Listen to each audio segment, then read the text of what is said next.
Nowadays, more and more people are going solar and taking advantage of the benefits of a residential solar energy system. A solar energy system will produce much of the energy your home needs, which can help to offset how much energy you need to buy from your utility company. And you reduce your carbon footprint as well, which is something else to feel good about. If you manage and monitor your usage, your solar energy system may generate more energy than you need.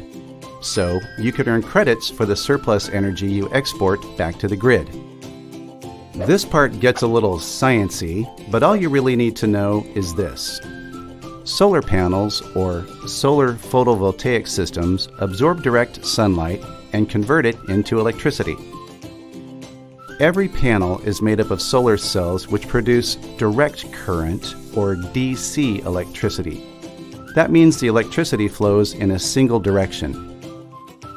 Your home and appliances run on alternating current, or AC electricity, which means electricity currents can flow back and forth in two directions.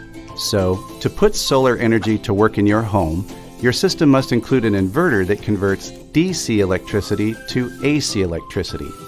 When your solar energy system is not producing enough electricity for your home, when it's, say, a really cloudy day or at night, your home is still connected to receive electricity from the grid, so you'll have uninterrupted power.